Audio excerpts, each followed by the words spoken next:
Umuziki ni kimwe mu byinjiza amafaranga menshi cyane ku mbuga nkoranyambaga, dore ko inyinshi muri zo zicuruza umuziki, twavuga nka YouTube, Apple Music, Spotify, Audiomack ndetse n'izindi nka Boomplay.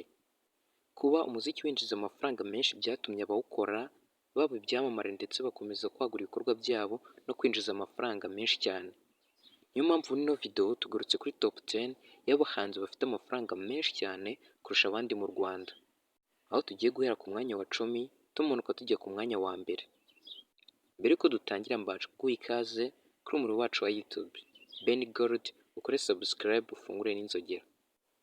Ntatinze ku mwanya wa 10 turasanga umuhanzi witwa Mugisha Fred Rubenson, tuzi ku izina rya Element L. Akaba ari umuhanzi akaba n'umuproducer ukomeye cyane. Yatangiye kumenyekana mu mwaka wa 2022. Uyu kandi niwe muproducer utwaye igihembo gikomeye cyane muri Afurika wahize abandi. Uyu akaba afite indirimbo zakunzwe cyane, dore ko ari nawe muhanzi ufite indirimbo nyinshi zagiye zirebwa n'abarenga miliyoni ku rubuga rwa YouTube. Uyu Element L ubu tuvugana akurikirwa n'abarenga 655,000 ku muyoboro wa YouTube. Mu gihe afite indirimbo zagiye zikundwa by'umwihariko twavuga nk'indirimbo yitwa Faux de Toi, yahuriyemo na Bruce Melody ndetse na Roskana. Ni indirimbo yakunzwe cyane aho yarebwe n'abarenga miliyoni 32 ku rubuga rwa YouTube ku muyoboro wa YouTube wa Element L. Uyu Element L akaba afite imitungo myinshi cyane agenda akura mu bikorwa byinshi bitandukanye hirya no hino. Akaba ari umwe mu bakora ibitaramo bikomeye cyane hanze y'igihugu. Bikaba bituma yinjiza amafaranga menshi cyane. Kugeza ubu ibikorwa cyangwa se imitungo ye atunze bibarwa hejuru y'agaciro ka miliyoni 340 by'amafaranga y'u Rwanda. Urumva yuko ari amafaranga menshi cyane, bikaba byatumye uyu muhanzi akaba n'umuproducer Element L agaragara kuri uyu mwanya wa 10 w'abahanzi bafite amafaranga menshi cyane kurusha abandi mu Rwanda. Tudatinze tugiye ku mwanya wa 9 aho dusanga umuhanzi witwa Davis-D, benshi tuzi ku izina rya Shine Boy. Uyu akaba ari umuhanzi ukomeye cyane watangiye kuririmba mu mwaka wa 2011. Gusa 2014 niho indirimbo ze zatangiye kumenyekana ndetse no gukundwa ku mbuga nkoranyambaga zicuruza umuziki, twavuga nk'indirimbo yitwa Biryogo ndetse n'izindi. Uyu Davis-D arakurikirwa cyane kuri rwa rwa YouTube, aho akurikirwa n'abarenga 337,000. Uyu Davis-D ni umwe mu binjiza amafaranga menshi mu Rwanda bitewe n'uko afite kampani nyinshi zitandukanye yamamariza, twavuga nka Block icuruza ibyo kunywa. Urumva yuko Davis-D yinjiza amafaranga menshi cyane. Uyu kandi akaba afite amaduka agera muri 2 acuruza imyambaro cyangwa se imyenda. Uyu afite indirimbo zakunzwe twavuga nk'iyitwa Roro yakoranye na Roda. Iyi ni indirimbo yarebwe n'abarenga miliyoni 7,600 ku muyoboro wa YouTube wa Davis-D. Urumva yuko ari abantu benshi, bikaba byaratumye uyu Davis-D akomeza kumenyekana ndetse no kwagura ibikorwa bye by'ubucuruzi. Kugeza ubu tuvugana Davis-D cyangwa se Shine Boy ni umwe mu babarirwa mu mafaranga menshi cyane mu Rwanda, kuko imitungo ye cyangwa se ibikorwa afite birirwa hejuru y'agaciro ka miliyoni 470 z'amafaranga y'u Rwanda. Urumva yuko ari amafaranga menshi cyane, bikaba byatumye uyu Davis-D cyangwa se Shine Boy agaragara kuri uyu mwanya wa 9. Ku mwanya wa 8 turasanga umuhanzi witwa Kevin Kade. Uyu ni umuhanzi ufite ubuhanga budasanzwe, dore ko yanabyize mu kigo cyigisha umuziki mu Rwanda ku Nyundo. Uyu arakurikirwa cyane ku rubuga rwa YouTube, aho akurikirwa n'abarenga 346,000 ku muyoboro wa YouTube. Uyu Kevin Kade arakunzwe no ku zindi mbuga nkoranyambaga zicuruza umuziki. Uyu kandi ni umwe mu bigaruriye imitima ya benshi, akaba anagaragara mu bahanzi 5 bari gukora neza uyu mwaka. Uyu Kevin Kade afite indirimbo yakunzwe cyane kurusha izindi yise Sikosa, yahuriyemo na The Ben. Uyu nguyu akaba akunzwe cyane kandi akaba afite n'ibindi bikorwa byinshi bimwinjiza amafaranga. Akaba atunze ibikorwa cyangwa se imitungo ibarirwa hejuru y'agaciro ka miliyoni 480 z'amafaranga y'u Rwanda. Urumva yuko ari amafaranga menshi cyane, bigatuma uyu muhanzi Kevin Kade agaragara kuri uyu mwanya wa 8. Ntatinze tugiye ku mwanya wa 6 aho tuhasanga Chris Easy. Chris Easy akaba ari umuhanzi ukomeye cyane ubarirwa muri label ya Gitenta Entertainment. Chris Easy arakurikirwa cyane ku mbuga nkoranyambaga zitandukanye by'umwihariko zicuruza umuziki. akaba akurikirwa n'abarenga 734,000 ku rubuga rwe rwa YouTube. Uyu kandi akaba yaratangaje ko mu minsi ishize yujuje inzu ifite agaciro ka miliyoni 240 z'amafaranga y'u Rwanda. Uyu kandi afite indirimbo zagiye zikundwa zitandukanye, by'umwihariko twavuga nk'indirimbo yitwa Jugumira, aho yarebwe n'abarenga miliyoni 14, ko yarayihuriyemo na Kevin Kade ndetse na DJ Philipita. Urumva yuko uyu Chris Easy ari umuntu ufite ibikorwa byinshi bimwinjiza amafaranga atari makeya, akaba afite imitungo cyangwa se ibikorwa bibarirwa hejuru y'agaciro ka miliyoni 500 z'amafaranga y'u Rwanda. Urumva yuko ari amafaranga menshi cyane, bikaba byatumye uyu Chris Easy agaragara kuri uwo mwanya wa 7. Ntatinze tugiye ku mwanya wa 6. Ku mwanya wa 6 turasanga umuhanzikazi witwa Ingabire Jeanne d'Arc Butera, tuzi ku izina rya Butera Knowless. Uyu akaba ari umunyarwandakazi ukomeye cyane, akaba n'umuhanzi ukomeye kurusha abandi mu Rwanda. Uyu ni uwegukanye ibihembo bikomeye cyane, by'umwihariko twavuga nka Primus Guma Guma Superstar. Niwe munyarwandakazi wenyine wabashije kuyegukana mu myaka 8 yamaze ihatanirwa mu Rwanda. Uyu Butera Knowless akaba akunzwe cyane, aho akurikirwa n'abarenga 379,000 ku muyoboro wa YouTube. Afite indirimbo zakunzwe cyane twavuga nka Te Amo, yarebwe n'abarenga miliyoni 4,200,000. Ubu tuvugana Butera Knowless ari kubarirwa muri label ya Kina Music, aho afatanyije n'umutware we Clement. Uyu akaba ari umukobwa cyangwa se umugore wagaragaye kuri umwanya wa 6 utunze amafaranga menshi cyane mu bahanzi bo mu Rwanda kurusha abandi.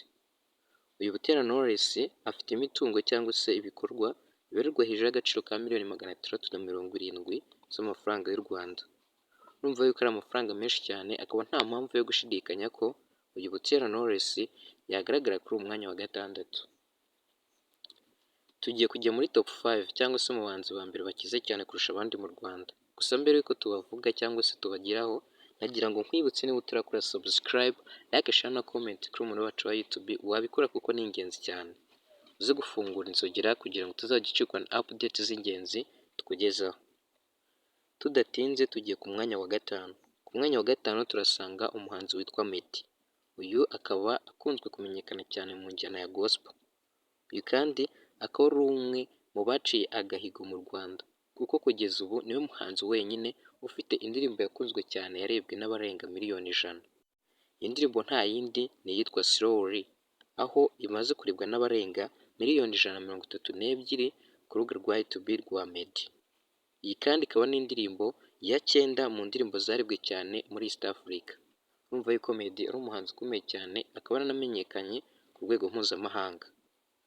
Uyu Meddy akaba afite inzu zihenze cyane ndetse n'ibikorwa bitandukanye, aho ari gukorera muri United States, muri Leta Zunze Ubumwe za Amerika, USA, aho afite inganda zitunganya icyayi. Uyu kandi akaba afite imitungo cyangwa se amafaranga abarizwa hejuru y'agaciro ka miliyoni 700 by'amafaranga y'u Rwanda. Uyu ni umwe mu bakunzwe cyane ku rubuga rwa YouTube, aho akurikirwa n'abarenga miliyoni 1,730,000. Urumva yuko uyu Meddy ari umuhanzi ukomeye cyane kandi akaba yinjiza amafaranga atari make. Bikaba byatumye agaragara kuri uwo mwanya wa 5. Natinze tugiye ku mwanya wa 4, aho tuhasanga umuhanzi witwa Mugisha Benjamin. Uyu nta wundi ni wamenyekanye ku izina rya The Ben. Uyu akaba akunzwe cyane ku rubuga rwa YouTube ndetse n'izindi mbuga nkoranyambaga zicuruza umuziki. Ku rubuga rwa YouTube akurikirwa n'abarenga 606,000. Urumva yuko ari abantu benshi cyane. Akaba afite indirimbo zakunzwe cyane, by'umwihariko twavuga nk'indirimbo yitwa True Love, aho yarebwe n'abarenga miliyoni 9,100 ku rubuga rwa YouTube rwa The Ben. Uyu The Ben akaba afatanyije n'umufasha witwa Pamela, nawe uri icyamamare gikomeye cyane, aho yahize abandi muri Miss Rwanda muri 2019. Uyu The Ben cyangwa se Mugisha Benjamin akaba afite ibikorwa byinshi bitandukanye. Kugeza ubu imitungo ye ibarirwa hejuru y'agaciro ka miliyoni 870 by'amafaranga y'u Rwanda. Urumva yuko ari amafaranga menshi cyane, bikaba byatumye uyu The Ben agaragara kuri uyu mwanya wa 4. Ku mwanya wa 3 turasanga umuhanzi ukomeye cyane ari nawe ukurikirwa cyane mu Rwanda, uwo nta wundi ni Israel Mbonyi. Kugeza ubu akurikirwa n'abarenga miliyoni 2,250 ku muyoboro we wa YouTube.